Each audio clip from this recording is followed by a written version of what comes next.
Sir 'Chiranjeevi Balakrishna' లాంటి వాళ్ళు senior నటులు కూడా షూటింగ్ జరిగే టైమ్స్‌లో అంటే క్యారవాన్‌లో వెళ్లి కూర్చోకుండా అంటే డైరెక్టర్‌కి సపోర్టివ్‌గా ఉంటారు అని బాలకృష్ణ గారు కూడా ఇట్లా ఒకప్పుడు హీరోల సంగతి ఇలా ఉండేది షూటింగ్స్ టైమ్‌లో.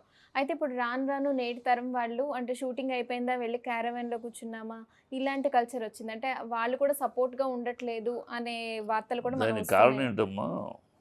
రామారావు గారు అవ్వచ్చు, నాగేశ్వరరావు అవ్వచ్చు, కృష్ణ గారు అవ్వచ్చు, శోభన్ బాబు అవ్వచ్చు, కృష్ణరాజు గారు అవ్వచ్చు, చిరంజీవి గారు అవ్వచ్చు. వీళ్ళందరూ బాలకృష్ణ ఆ, గోల్డ్ స్కూల్లో పుట్టిన బాలకృష్ణ పక్కన పెడదాం, తర్వాత చెబుతారు. ఈ ఐదుగురు కూడా అమ్మ ఇండస్ట్రీలో కష్టపడి డకాముక్కలు ఎవరు లేరు. ఒక చిరంజీవి రామారావు గారికి ఎవరు లేరు ఇండస్ట్రీకి వచ్చినప్పుడు. ఆయన ఉద్యోగం చేస్తూ ఎవరో బాగుంటావు సినిమా చేయమంటూ వచ్చాడు. డక్కా ముక్కలు తింటూ ఆయన మెట్టుబెట్టెక్కి వచ్చాడు. కృష్ణ గారికి ఎవరు లేరు. గురిపాలెం నుంచి ఆయన వచ్చినప్పుడు ఏం లేదు, ఎవరు లేరు ఇక్కడ ఆయనకు అండగా. కృష్ణ అని ఏమీ లేదు. వచ్చాడు, ఒక పరీక్షకు వచ్చాడు, ఫెయిల్ అయ్యాడు, మళ్ళీ వచ్చాడు, సక్సెస్ అయ్యాడు. సో శోభన్ బాబుకి ఎవరు లేరు. 35 ఏట ఆయన హీరో అయ్యాడు, 40 ఏళ్ళకి హీరో అయ్యాడు ఆయన. 'శోభన్ బాబు'. శోభన్ బాబు చాలా లేటుగా హీరో అయ్యాడు ఆయన. కృష్ణరాజు గారికి ఎవరు లేరు.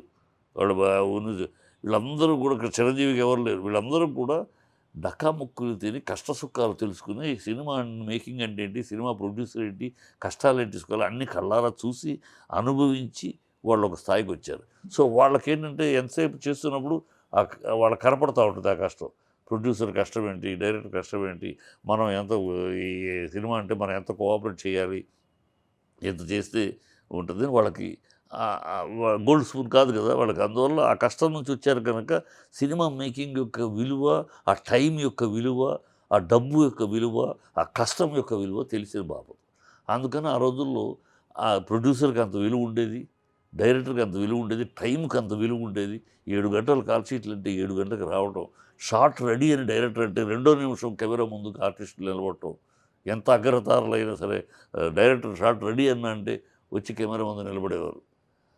ఎందుకంటే ఆ కష్టము, ఆ శ్రమ, దాని విలువ, టైం విలువ వాళ్ళకి తెలుసు కనుక అలా ఆ దారిలో వచ్చారు కనుక.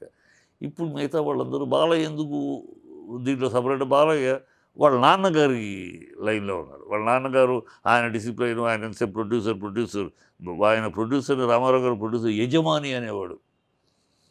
వారు మనకు యజమాని, మనకు అన్నం పెడుతున్నారు, డబ్బులు ఖర్చు పెడుతున్నారు, వాళ్ళ టైంని వృధా చేసే అధికారం మనకు లేదు. ఏం బ్రదర్ ఏమిటి మీరు చేస్తున్నారో తిట్టేవాడు షార్ట్ రెడీ అని నాకు రాకపోతే. అలా ఆయన టైంకి అంత విలువ, నిర్మాతకు అంత విలువ ఇచ్చేవాడు. ఆ లైన్లో వచ్చాడు కనుక బాలయ్య తండ్రి యొక్క దీంట్లో అతను ఆ డిసిప్లిన్. ఇవాళ మిగతా గ్యాంగ్ అంతా కూడా గోల్డ్ స్పూన్. వీళ్ళకి కష్టాల్లోంచి వచ్చిన వాళ్ళు కాదు. కింద మీద పైన పడి మీద కింద మీద కష్టపడి వచ్చిన వాళ్ళు కాదు. ఏదో వెనకాల ఒక ట్యాగ్ తోటి వచ్చారు. అదృష్టం వెనకాల ఒక తెగ వాళ్ళు ఏర్పరిచిన నిచ్చెన ఎక్కేసి మేము 12 అడుగులు ఉన్నాం అనుకుంటున్నారు వాళ్ళు. గతం వీళ్ళ పెద్దలు వేసి నిచ్చెన ఎక్కేసేసి మేము ఇంత హైట్లో ఉన్నాం అనుకుంటున్నారు తప్పితే వీళ్ళకి ఆ శ్రమ తెలియదు, ఆ ప్రొడ్యూసర్ విలువ తెలియదు. ప్రొడ్యూసర్ ఎంత కష్టపడి ఎంత డబ్బు పెడుతున్నాడు అతను పాపం. ఇప్పుడు ఇవాళ లక్షలు కోట్లు ఖర్చు పెట్టి చిల్లర పెంకులు ఏరుకుంటాడు. తర్వాత ప్రొడ్యూసర్ అనేవాడు ముందు డబ్బులు పెట్టి ఆ తర్వాత చిల్లర పెంకులు ఏరుకుంటాడు. వచ్చిన కలెక్షన్లో నా వాడికి పోను వీడికి పోను నాకెంత. ఆ పరిస్థితిలో ప్రొడ్యూసర్ సినిమా తీస్తున్నాడు. ప్రొడ్యూసర్ని మనం ఆ సినిమా తీసే ప్రొడ్యూసర్ లేకపోతే మనం లేము. మనమే సినిమాలు తీసుకోలేక మనం లేము. ఇంతమంది యూనిట్కి ఇంతమందికి ఫుడ్ పెట్టేవాళ్ళు ఉండరు. ప్రొడ్యూసర్ బతికించుకోవాలి, ప్రొడ్యూసర్ అనేవాడు మనం గౌరవంగా చూసుకోవాలనే అనే ఆలోచన ఇప్పుడు జనరేషన్కి లేదు. అందువల్ల వాళ్ళకి ఏముంది, ఏదో గాలిగా వచ్చి అదృష్టం కొద్దీ ఒకళ్ళ కడుపును పుట్టడంతో వీళ్ళు గోల్డ్ స్పూన్ అయిపోయారు. వీళ్ళకి ఏమున్నాయి విలువలు, ఏముంటాయి విలువలు? అది అందువల్ల ఆ టైము ఏదో సోకులు ఏంటి వీళ్ళు షార్ట్కి క్యారవాన్లో వెళ్ళి కూర్చోాల్సిన కర్మ ఏంటి? ఎందుకు కూర్చోవాలి?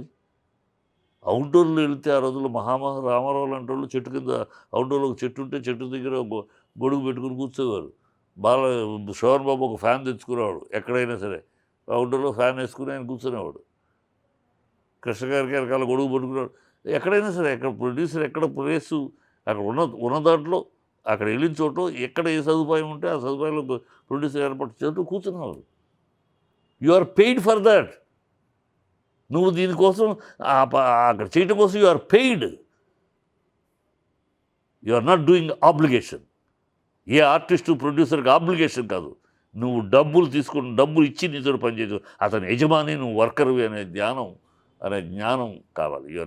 వీఆర్ పెయిడ్, మనకు డబ్బులు ఇస్తున్నారు, మనం డబ్బులు తీసుకుని పనిచేస్తున్నారు, ఆబ్లిగేషన్ కాదు ఇక్కడ. వాళ్ళకి ఏదో మెహర్బాని మనం చేయట్లేదు, మనకు చేతి చాయి చేయి చాచి డబ్బు తీసుకుని పనిచేస్తున్నాం అనే జ్ఞానం ఆ కష్టపడి వచ్చిన వాళ్ళకి ఉంటుంది, ఆ కింద నుంచి పైకి వచ్చిన వాళ్ళకి ఉంటుంది. ఇలా గోల్డ్ స్కూల్ వచ్చిన వాళ్ళకి ఏముంటుంది?